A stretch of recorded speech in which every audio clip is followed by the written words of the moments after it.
Alright, ladies and gentlemen, we're going to go ahead and fire up the Corvette. It's been sitting outside for probably a month and a half now, ever since I basically the minivan still in the garage and then the plow truck basically running. Minivan is still as it sits at the end of episode 37, I think. Basically, I'm going to go back together with it here tonight. But I'm going to hook up the battery here and kind of fire this thing up. It's been nice and warm out, so I want this thing to kind of fire up. And I'm not sure if I can get the actual battery or not, but you get the idea. Alright, I had both of these bad boys connected. I'm hoping the battery isn't totally well, number one, I hope it didn't freeze at all, which it should be thawed now if it did, but let me start this correctly here. Cross thread the darn thingamajigs. Alright. I'm hoping this thing will fire right up. It should. Battery is pretty new. Had nice oil in it. Coolant was good. This will tell us like this here. Alright, we shall see. I'm not really. I don't think I see the dome lights come on, so I'm thinking it's dead. Ah, crap. I've been meaning to get the trickle charger on this thing. Whoops, sorry guys. Got my crappy thing here. Yeah, there's no dome lights at all. Oh, that's blinking. That's good. Let's see here. That's good. All right, those are pretty dark. Let's see.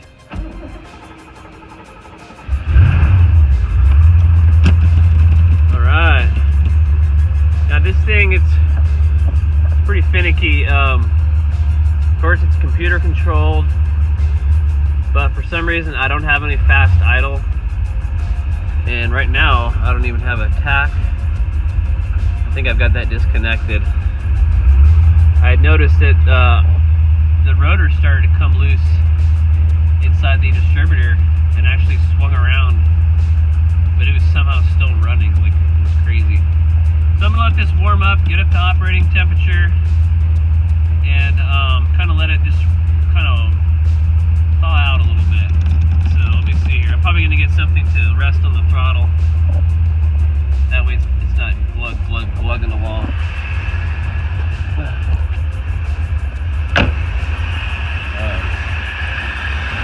This is a cruise control thing.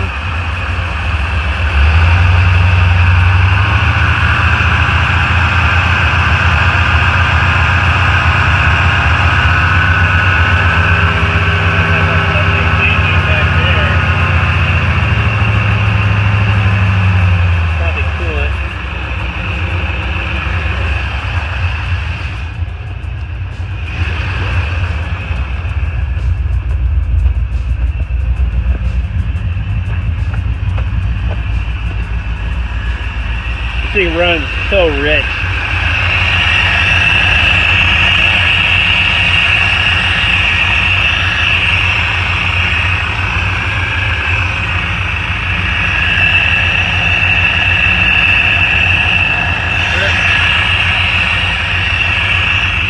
Breather's falling off here, but that ain't funny. Sorry guys, 1 second.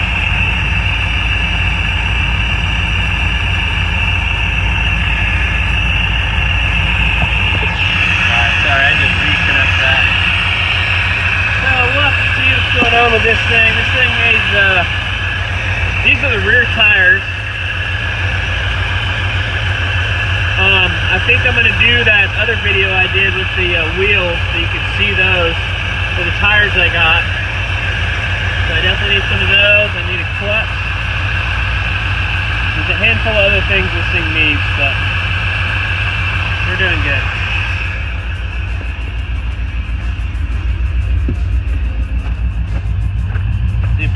this for our throttle.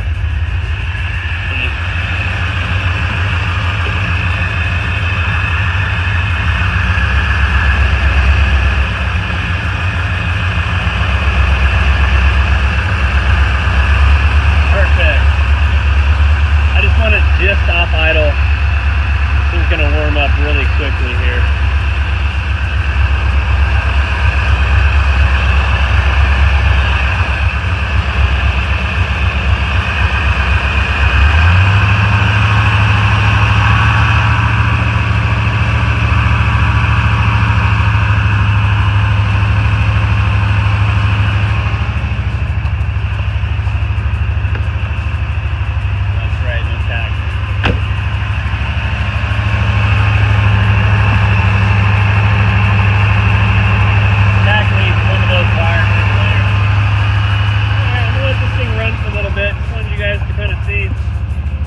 Along for the ride if it's started up. She's ready for some new tires and a new clutch. And then I'd really like to get it up to the drag strip just to kind of see what it would run. I'm thinking it would do a 13. I don't think it's quite fast enough to get anything lower than that, but it might. It's pretty fast, but it can be way faster. The crossfire throttle bodies and the intake it has on it is very restrictive. It has Edelbrock heads on it and a upgraded camshaft.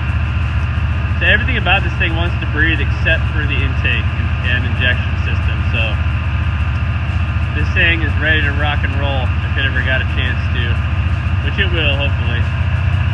So over and out. Okay, what is up, everybody?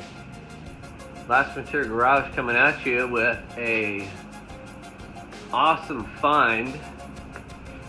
These are some Corvette wheels and tires, used of course. And those of you who've been keeping track, whoops, let me get up. Oh, I'm so sorry, everybody. Get up here without falling over. So those of you who've been following along, we've got an 84 Corvette. That's our shop race car. And literally coincidentally, a buddy of mine, he was looking at another Corvette, tagged us on Facebook. I tried to find the posting that he was talking about, could never find it. And when I typed in Corvette, these showed up. Sorry, I was looking at something on the base of this thing. So what we have here are some period correct Corvette wheels. Now, literally each corner of the car is different. So this right here, you see these curved dealy bobbers. I'm just having a lapse in memory. Fins, brakes, I don't know. You guys, vents, I guess. So they basically are supposed to be curving towards the air. That way the air can rush in there. You see there's an angle here. Sorry. And the rear wheels are a little bit wider than the front wheels. I don't know if you can kind of see this sidewall really curves inward here. On this one, you can see that it basically just almost comes straight out. It's really hard to see. I'm sure you can notice it. Well, it's actually really hard to see on the camera. I'll try to get a better angle. Up. That is opposite. There we go. Alright. There we go. Sorry, everybody. So, this is the rear. And as you can see, it's literally almost straight. And these ones are more of a pronounced curving in. See how far my finger goes? Boom. So these wheels are the same, they're 16-inch wheels, but I think these are 8 inches wide, and these are maybe 10 inches wide. Anyway, same exact size tire, the rear tires just get stretched a little bit wider. You can kind of see there, it literally looks a little bit wider.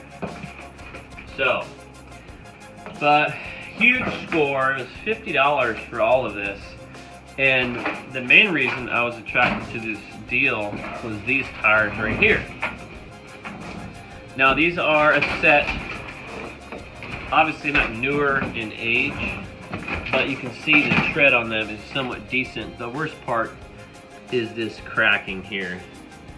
Bad enough to where I would not feel comfortable riding these down the highway at any length of speed. I mean, you just look at them. But the other tires I have on this thing are completely bald. So this was a very easy way. You see here, side facing outward. So these are Eagle GSCs. These ones here are Z rated, which doesn't mean anything when your tires have these types of cracks in them. But they're a whole lot better than the ones I've got on there. So I'm gonna either put these on the rear rims that are on the Corvette now, or and the only difference is these wheels are gonna be a little bit narrower. I could actually just put these on the rear even too. So the whole point why I got this is it's just options, guys. You know what I'm talking about? So if I was to buy a new set of tires for that car, because literally I can't drive it because the rear tires are that bad. Plus it needs a clutch.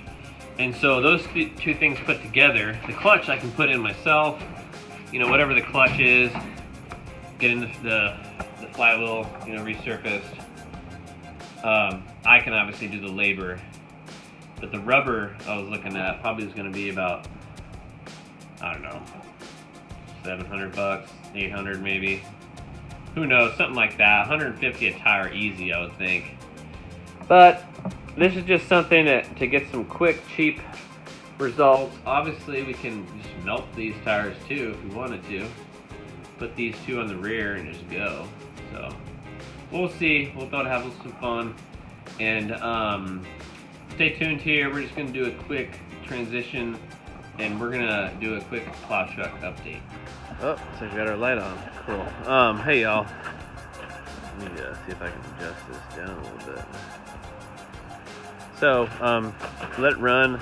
Got up to temp for about 15 minutes or so. Probably could have let it run longer and just let it bake a little bit.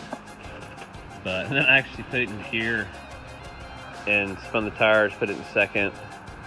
You gotta be really careful doing that. Obviously, it could suddenly break through the ice and hit some gravel, but and then also those logs are really close. You don't want to spit those up. Anyway, just to get the fluids in the transmission rear end kind of moving around. I mean, it's not a huge deal. Like I said, this thing has not been out here all winter. If I would have started all winter, I probably would have got it up off the suspension and kind of let it hang a little bit, just depending. I'd probably research how to properly store this car. This thing has some stacked suspension, which a lot of it needs to be maintenanced. So anyways, right here what we've got going is, whoops, I just bumped the thing. Obviously it had enough juice to start it, and then once it was started, the alternator begins to charge.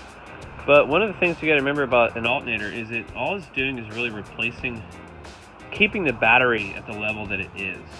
It's going to have a hard time, unless you're running down the highway for a long period of time, it's going to have a hard time actually charging your battery up back to full capacity. I'm not going to say it can't be done, but if your battery goes dead, then you jump start it and you just go. A lot of times your battery is operating at a 10, 15, 25% level. That's just a ballpark guess. But you see what you're doing, it still has enough juice to start it, but the reserves are big time depleted.